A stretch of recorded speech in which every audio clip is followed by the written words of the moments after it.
vidro deslizou e o perfume caro picou o ar como uma lâmina. Luzes brancas cortaram o espaço da Maison du Lac, vitrines acesas como altares, metais repousando sobre veludo, relógios que pareciam respirar sob cúpulas de cristal. O mármore refletiu o mundo como um lago de superfície tensa. Passos ensaiados, vozes baixas, papéis de seda sussurrando dentro de caixas. Elias Antunes entrou sem pressa.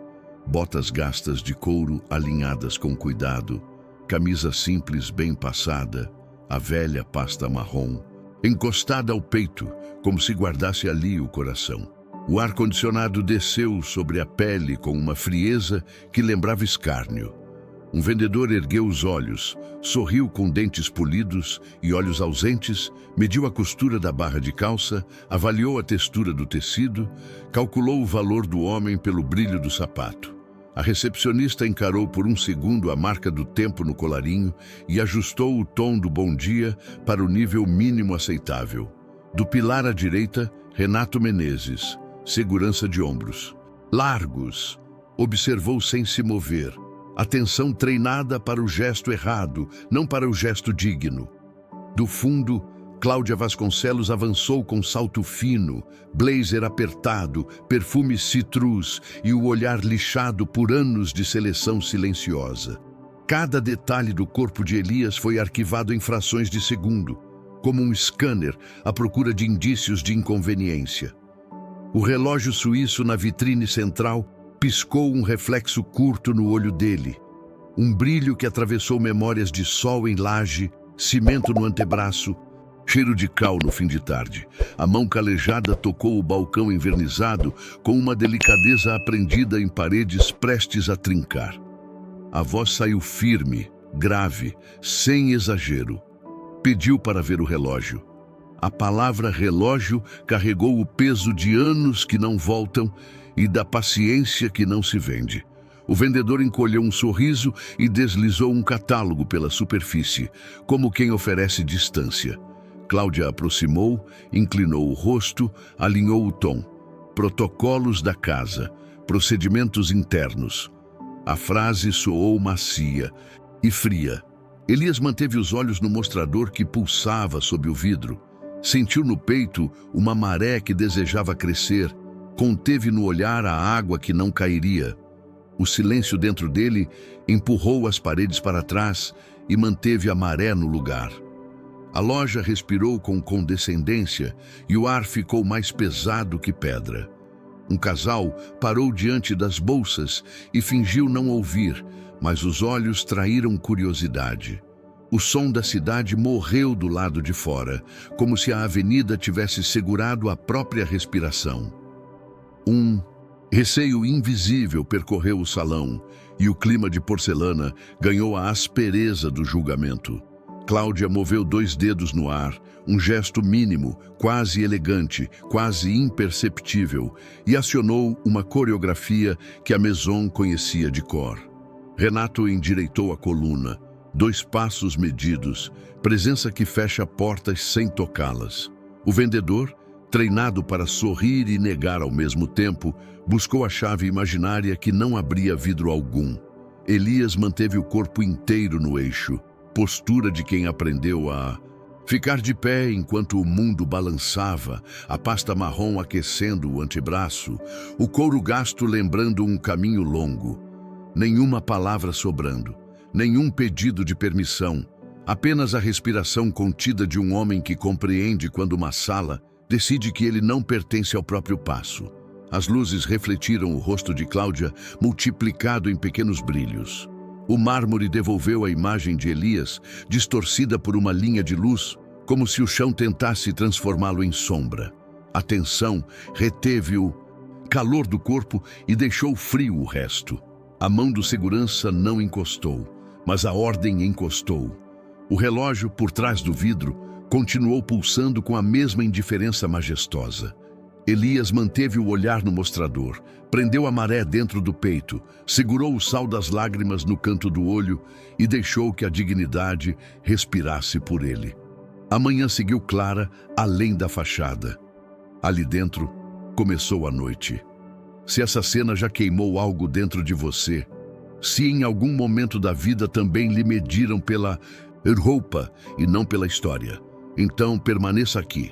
Esta não é só uma narrativa, é um espelho. Apoie este relato para que mais ninguém seja silenciado por um olhar. Deixe seu like, inscreva-se no canal e comente respeito, porque histórias como a de Elias só têm força quando encontramos quem não aceita a injustiça em silêncio.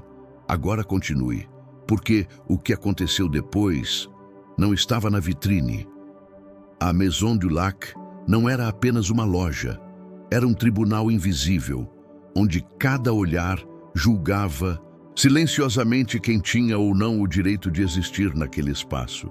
As paredes altas refletiam o brilho dos lustres como se fossem vitrais de uma igreja consagrada ao luxo. Havia um ritual naquele chão.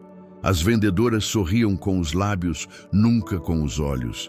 Os clientes caminhavam como estátuas vivas, evitando esbarrões, temendo que qualquer contato quebrasse a perfeição fabricada do ambiente.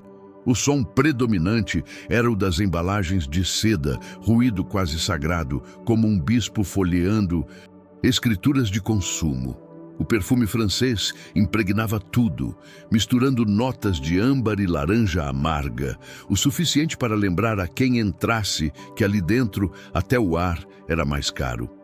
Elias sentiu a frieza do ambiente escorrer pelos ossos.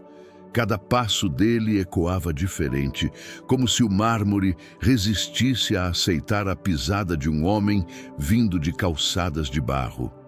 Ele percebeu o reflexo do próprio corpo distorcido em uma coluna espelhada.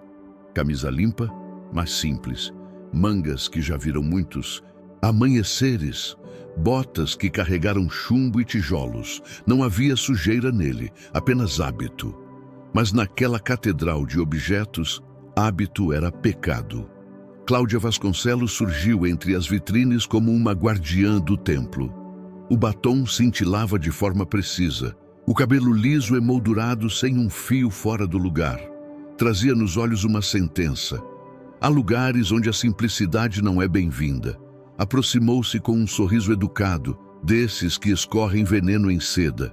A voz dela, pastosa e baixa, veio com palavras cuidadosamente empilhadas. Infelizmente, senhor, trabalhamos com peças exclusivas. É necessário garantir que cada cliente... E não completou. Deixou que o silêncio terminasse a frase. Seja do tipo certo. Renato, o segurança, manteve-se imóvel, mas havia um peso em sua respiração. Ele conhecia aquele tipo de situação. Não era sobre regras, era sobre aparência. E embora fingisse neutralidade, já via no olhar de Cláudia o desfecho programado.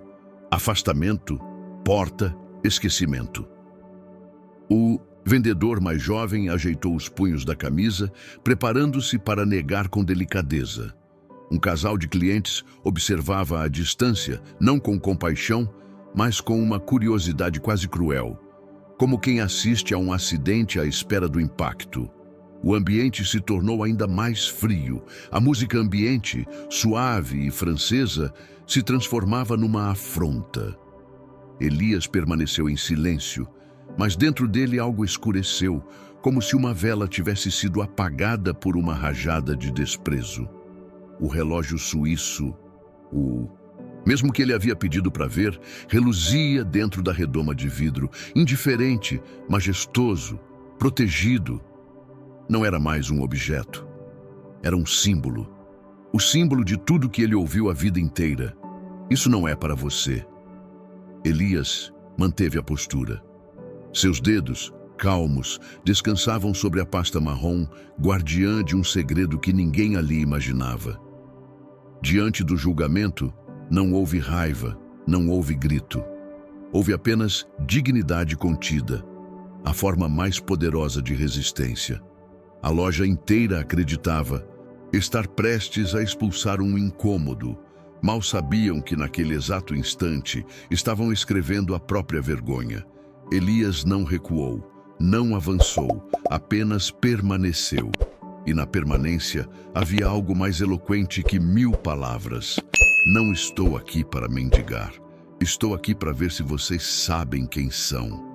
O clima ficou pesado, mas a humilhação ainda não havia caído inteira. Ela viria e quebraria algo mais frágil que vidro: o orgulho. Elias Antunes não era o tipo de homem que nascia pronto para enfrentar salões de luxo, mas era o tipo de homem que suportava o peso de um mundo sem jamais inclinar a espinha. Cresceu entre barulhos de enxada, goteiras de telhado e cheiro de café coado em pano. Conheceu cedo a diferença entre aquilo que brilha e aquilo que sustenta. Quando criança, usava sapatos herdados, enfiava os pés em pares desencontrados, mas aprendia com a mãe que dignidade não vem do couro, vem do passo. O pai, Antônio Antunes, havia desaparecido numa curva de estrada e nunca mais voltou. Restaram apenas histórias esparsas, contadas por vizinhos que juravam tê-lo visto embarcando para longe, deixando para trás uma família com mais silêncios que retratos. Foi a mãe, Dona Lourdes, quem ensinou a Elias o valor do cansaço honesto. Cabelos presos num coque improvisado, mãos marcadas por sabão e oração, ela repetia que o mundo podia negar muita coisa, menos trabalho. Aos 13 anos, Elias começou a carregar latas de argamassa em obras. Aos 15, já sabia assentar tijolos com a mesma precisão com que outros escrevem cartas.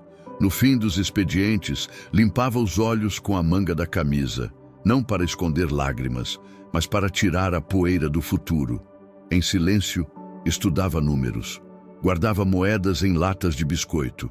Aprendeu a somar os centavos e multiplicar os planos. Não gastava em trajes, gastava em oportunidades. Enquanto os colegas de obra celebravam fins de semana em bares barulhentos, ele permanecia em casa, analisando páginas amareladas de jornais econômicos.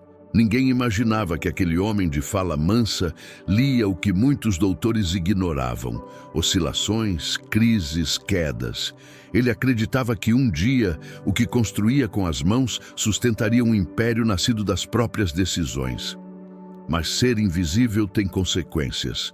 No banco já milionário, ainda pedia um extrato atualizado. Em hotéis, recepcionistas o confundiam com motorista. Em jantares, era ignorado até que alguém perguntasse: "E o senhor faz o quê?" Nunca respondia com orgulho, apenas dizia: "Em trabalho." Porque quem conhece o valor do tempo não desperdiça energia explicando quem é. A pasta marrom que carregava não era mero objeto. Dentro dela havia escrituras de imóveis, ações consolidadas, contratos de empresas nas quais ele era acionista majoritário. Trazia também o caderno antigo de capa azul, bordas amassadas, o mesmo onde anotou seus primeiros cálculos de investimento. Era seu relicário, sua história em papel. Quando entrou naquela loja, Elias não buscava poder, buscava símbolo. Queria comprar um relógio não pelo preço, mas pelo significado. O tempo havia sido seu maior inimigo e sua maior ferramenta. E ao prender aquele relógio no pulso, ele decretaria silenciosamente que havia vencido a guerra que ninguém viu. Mas aquela manhã, diante dos olhos frios de Cláudia, descobriu que o tempo ainda precisava ensinar algo. Elias não odiava a loja. Odiava o que ela representava, a pretensão de medir valor pela superfície. Ficou em silêncio, não por submissão, mas porque certas batalhas só podem ser vencidas sem som. No fundo dos olhos, uma emoção quase rompeu, mas foi domada. Não choraria ali, não naquela catedral que adorava apenas o brilho falso. Dentro dele, apenas uma certeza crescia. Não era ele quem seria revelado naquele lugar. Eram eles. Foi discreto, quase educado. A forma mais cruel de expulsão é aquela que se disfarça de protocolo. Cláudia Vasconcelos aproximou-se com seus passos calculados, como se cada salto dela marcasse uma sentença no chão. Mantinha o sorriso institucional, mas os olhos frios e retificados carregavam a ordem. Ele deve sair. Renato Menezes, com sua presença larga, foi acionado sem palavras, não para empurrar, não para tocar, mas para posicionar-se entre Elias e o relógio que ele havia pedido para ver. Um muro humano. A loja, antes um salão de sussurros, agora prendia a respiração. Os vendedores pararam seus movimentos. Uma mulher elegante, segurando uma bolsa de couro marfim, inclinou levemente a cabeça, observando com deleite reprimido. Não era maldade, era curiosidade de classe. Um jovem com um terno azul e óculos de aro fino mordia o canto da boca, ansioso por ver até onde iria aquele espetáculo não anunciado. A voz de Cláudia surgiu revestida de veludo, mas cortante como vidro trincado. Senhor, talvez este não seja o ambiente ideal para este tipo de solicitação. Nenhuma palavra mencionou aparência, classe ou dinheiro, mas todas elas estavam ali, vestidas de educação cínica. Elias permaneceu parado, a pasta marrom contra o peito, o olhar firme, sem raiva, sem choque. Apenas uma respiração contida, o tipo de respiração de quem já suportou filas de hospital, velórios silenciosos e patrões que chamam de moço para não dizer ninguém. Cláudia insistiu, cruzando as mãos à frente do corpo. Podemos mostrar itens mais acessíveis. Há linhas específicas para perfis. Ela não completou, nem precisou. Cada sílaba falava do que ela jamais admitiria. Você não é digno daqui. Renato inclinou o tronco como uma porta que se abre não para receber, mas para afastar. Era uma coreografia. Eles acreditavam que estavam lidando com alguém que podiam conduzir para fora como fumaça incômoda. Elias então deu um passo, não para trás, para frente. O vendedor, nervoso, recuou. A loja inteira experimentou um segundo de desalinhamento. Nenhum gesto ostensivo, nenhum grito, apenas um homem que se recusou a ceder o chão que havia pisado. Com calma, Elias disse: "Quero ver o relógio." A frase soou como uma cisão. Seria mais fácil se ele tivesse gritado, mas ele falou baixo. Quando alguém sofre humilhação calado, devolve tudo em forma de espelho. Cláudia, constrangida com a insistência, endureceu. Infelizmente, este modelo é reservado apenas a clientes com histórico. A palavra histórico ficou suspensa no ar como poeira de explosão. Foi o suficiente. Aquilo não era mais uma negativa comercial. Era um julgamento identitário, um exílio social. Sem alterar o tom, Elias soltou um "entendi". Um entendimento tão profundo que atravessou a pele. Virou-se. Caminhou em direção à saída. Ninguém o tocou, mas todos o empurraram com os olhos. Foi a pior forma de expulsão, aquela onde ninguém empurra, mas todos afastam. Quando cruzou a porta, o vento quente da rua o recebeu como um abraço.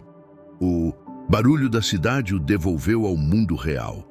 Dentro da loja, um alívio cínico pairou por apenas 5 segundos, até que o primeiro arrependimento silencioso brotasse.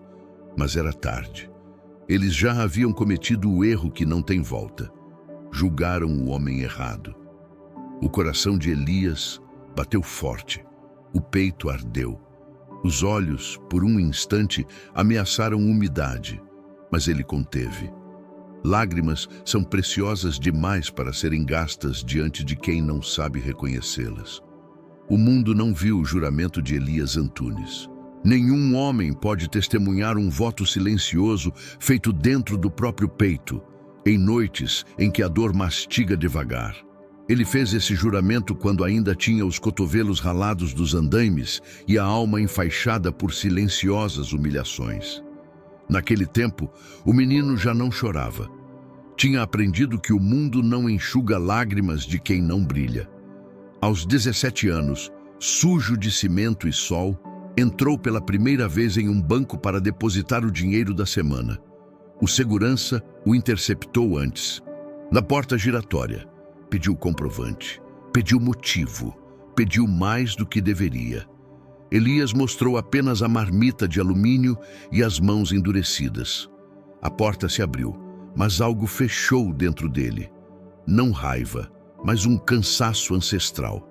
Ali ele percebeu: o mundo só respeita quando é obrigado. Filho de uma mulher que fez da dignidade o último pão, Elias construiu-se sobre renúncias. Dormiu no chão para pagar cursos noturnos. Lavou ferramentas no escuro para economizar água. Recusou cigarros, recusou bares, recusou atalhos. Juntou centavos em latas e memórias em cadernos.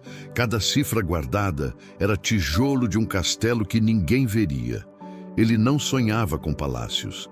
Sonhava com portas que se abrissem sem explicação, com olhares que não o revistassem, com o direito de existir sem suspeita. Aos 25 anos, encontrou um antigo engenheiro civil, Dr. Álvaro Mendonça, que enxergou nele algo diferente. Prudência. Não força, prudência. Foi esse homem que começou a lhe entregar livros.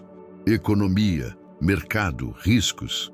Elias lia em silêncio, mastigando cada linha como se fossem instruções de sobrevivência. Quando muitos riam da crise que derrubou empresas, Elias comprava ações baratas de companhias quase esquecidas. Quando outros corriam para os escudos, ele comprava tempestades.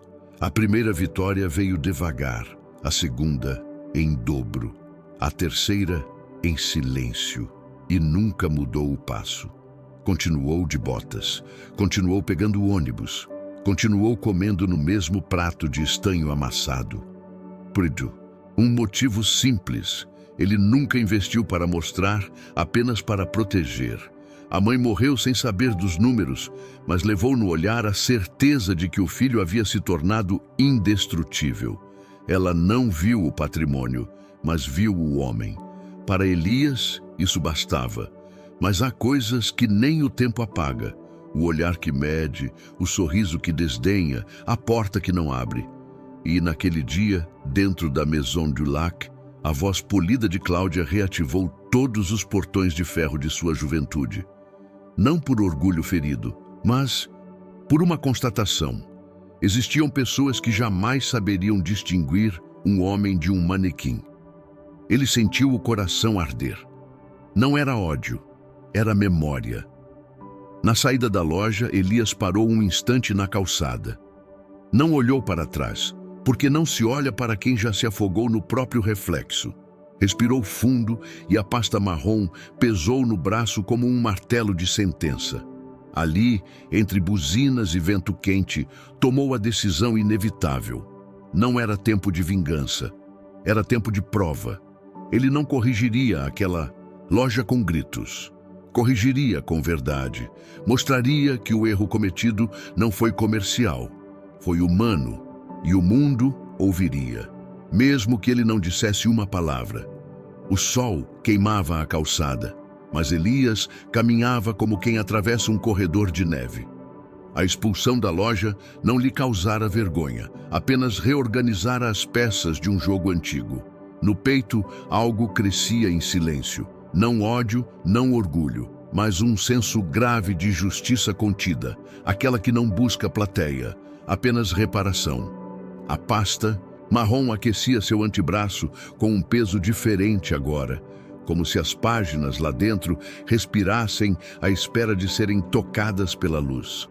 Parou diante do banco Ravelo Filhos, instituição onde mantinha relações há anos, sem jamais entrar nas salas de tapete macio. Sempre preferiu o balcão comum, entre senhas e revistas velhas. Dessa vez não. Entrou e cumprimentou a recepcionista, chamando-a pelo nome. "Bom dia, Juliana." Ela sorriu surpresa. Quase ninguém lembrava o nome dela. Ele apenas seguiu, sem pressa, até a sala reservada. O gerente, Sr. Luiz Marcondes, levantou-se assim que Elias cruzou a porta. Apertaram as mãos com respeito antigo daqueles construídos sem contratos. Elias abriu a pasta. Primeiro vieram os documentos de participação em 5 empresas. Depois, os contratos de galpões industriais. Por fim, os extratos consolidados. Nenhuma palavra explicativa, apenas fatos. Marcondes leu, e sem esconder a expressão, Sentiu o tempo suspender a respiração entre eles. Preciso de uma carta, disse Elias. O gerente assentiu, sem perguntar motivo. Nome completo, patrimônio líquido, relacionamento prioritário, caráter irrestrito. Solicitou também uma movimentação expressiva, não como alarde, mas como ferramenta. Não mencionou cifras, mas elas vieram escritas em silêncio nas telas. Uma assinatura selou tudo. A carta impressa saiu da máquina como um veredito. Marcondes entregou o envelope timbrado com as duas mãos. O senhor deseja serviço especial de acompanhamento? Não, respondeu Elias, guardando tudo com cuidado. Desejo apenas que respeitem o tempo. Tempo. A palavra ficou pairando. Alguns usam tempo para fugir. Ele o usou para construir. Deixou o banco como entrou, sem pressa. Não havia alterado o passo, mas dentro dele algo havia mudado de estado. Já não era água, era aço. Enquanto caminhava pela rua, cruzou um homem vendendo água mineral na esquina. Comprou uma garrafa, pagou com dinheiro dobrado e disse: "Guarde o troco." O vendedor agradeceu, sem imaginar que tinha sido tratado com mais honra que uma loja inteira de luxo. Elias bebeu devagar. Cada gole lavava uma lembrança. O vento passou, trouxe cheiro de padaria e barulho de motocicletas. Ele continuou. Não planejava humilhar, não planejava ensinar, planejava apenas mostrar. Mostrar que a aparência engana só até o instante em que a verdade entra. E a verdade já estava a caminho. A porta automática da Maison du Lac se abriu como da primeira vez. O mesmo ar gelado, o mesmo brilho nas vitrines, o mesmo perfume cítrico suspenso no ambiente. Mas algo era diferente, não nele no espaço. Após a humilhação silenciosa que haviam imposto, a loja guardava um rastro invisível, como um corredor que pressente tempestade. Elias Antunes entrou com o mesmo passo calmo, botas discretas, camisa simples, a pasta marrom prensada contra o peito. Não vestia arrogância, vestia convicção. E essa, ao contrário de ternos italianos, não é tecido que se rasga. Renato Menezes, o segurança, foi o primeiro a notá-lo. Seu corpo, treinado para impedir entradas inadequadas, hesitou pela primeira vez. Não deu passos, não armou barreiras. Apenas observou com respeito nascente, como quem vê um homem regressar, não para insistir, mas para concluir. O ambiente pareceu rearranjar seus instintos. O silêncio ficou mais denso. Cláudia Vasconcelos ainda conversava com uma cliente. Sorriso técnico, mãos conduzindo uma bolsa de couro como se apresentasse uma joia. Quando viu Elias, a fala dela perdeu o ritmo. Não foi espanto nem culpa, foi desconcerto. Instintivamente, ela ajeitou o blazer como se o tecido pudesse protegê-la de uma verdade que se aproximava. Elias não procurou explicações, não pediu ser atendido. Apenas caminhou até o balcão central, onde repousava o relógio suíço que ele havia pedido da primeira vez. O mesmo, imóvel, intocado. O vendedor, que antes lhe negara com sorriso protocolar, levantou-se com um sobressalto disfarçado. Elias colocou sobre o balcão algo que nenhum deles esperava, o envelope timbrado. Não havia ameaça dentro do papel, apenas identidade, identidade escrita em patrimônio. A carta dizia: cliente prioritário, patrimônio consolidado, persona autorizada a transações especiais. O gerente da loja aproximou-se, atraído pela sensação de que algo grandioso acontecia. Não havia alarde, filmagem ou plateia, e ainda assim, tudo ali parecia registrado em fogo.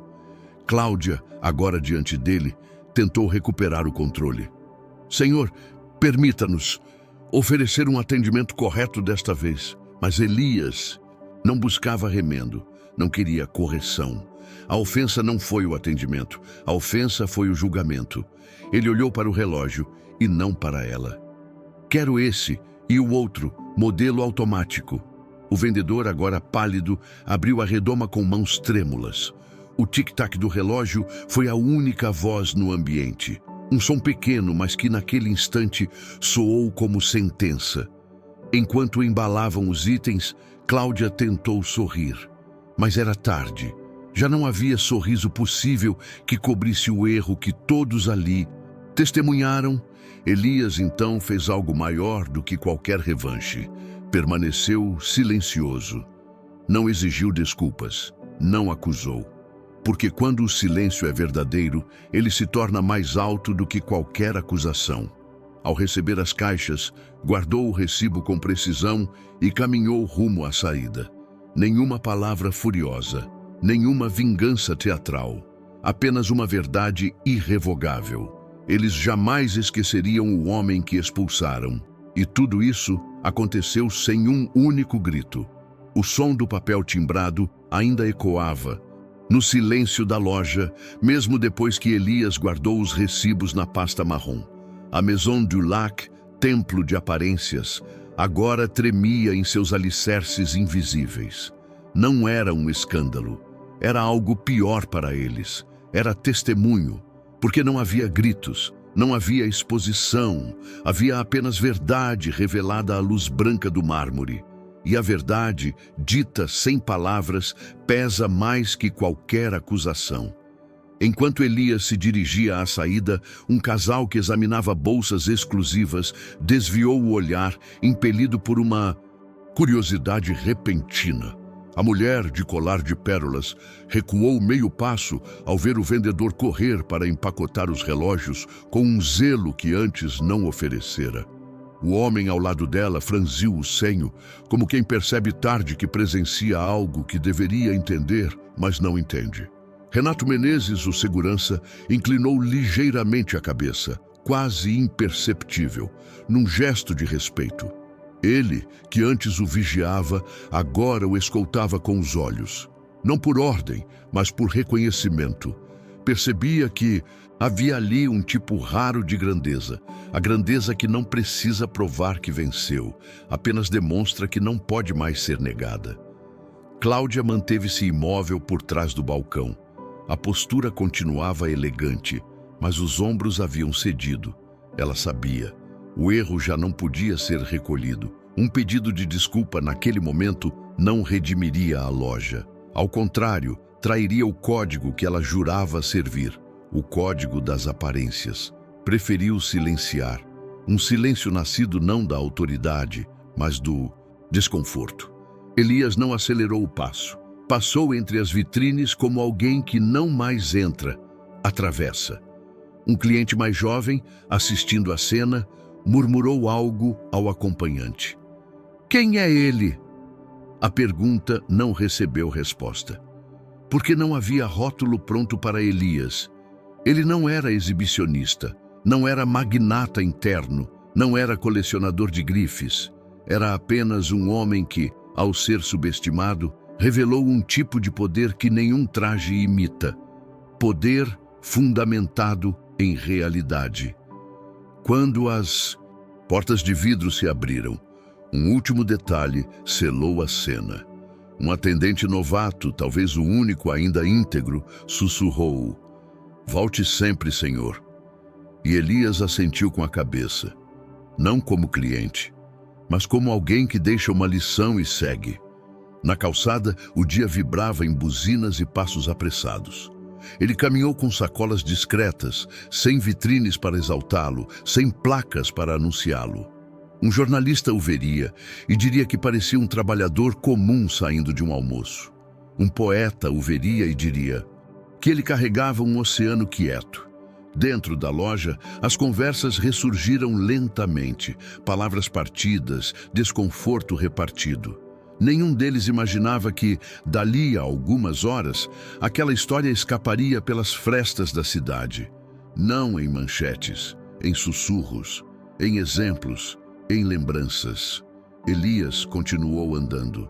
Não olhou para trás. Porque quem tem história não precisa de palmas. Basta que o mundo saiba. A Maison du Lac acreditou que o episódio terminaria na soleira de sua porta. Engano sutil. e profundo. Certas histórias, quando nascem do choque entre arrogância e verdade, não precisam ser contadas para serem percebidas.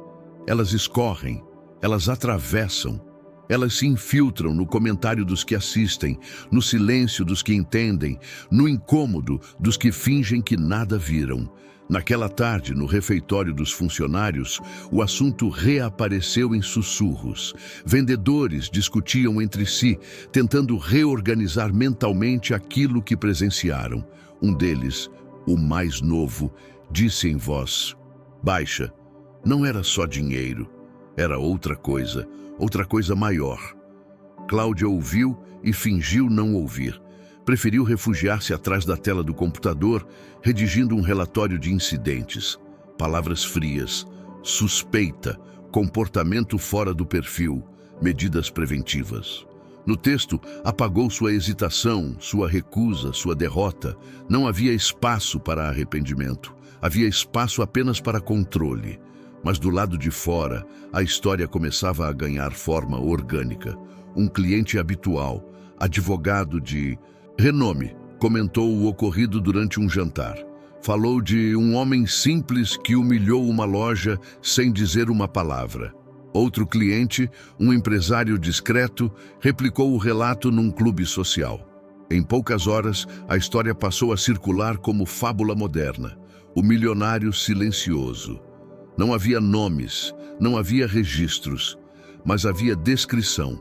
Um homem simples, uma pasta marrom, um relógio caro, um silêncio indestrutível. Cada vez que alguém repetia, algo era adicionado. Alguns diziam que ele comprou metade da loja. Outros juravam que ele era dono de fábricas espalhadas pelo país. A verdade era menor do que diziam e, ao mesmo tempo, maior do que podiam imaginar. Renato Menezes, o segurança, foi um dos poucos que não aumentou nem diminuiu nada.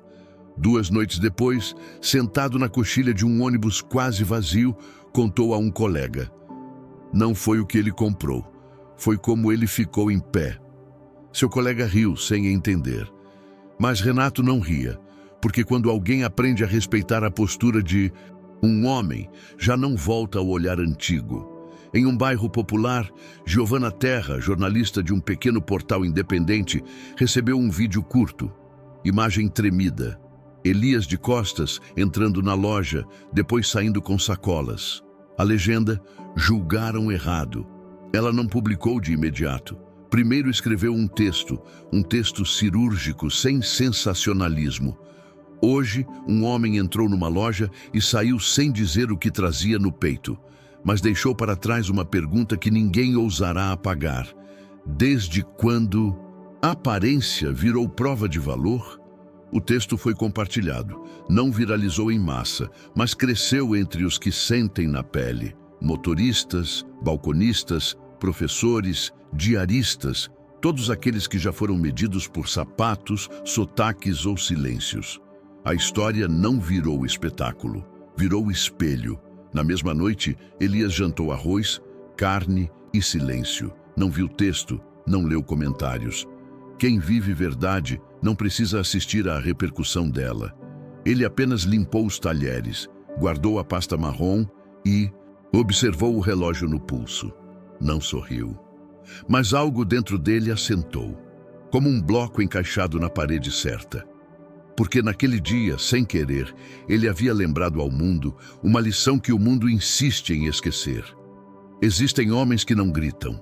Existem homens que não se curvam. Existem homens que, quando humilhados, não caem, crescem.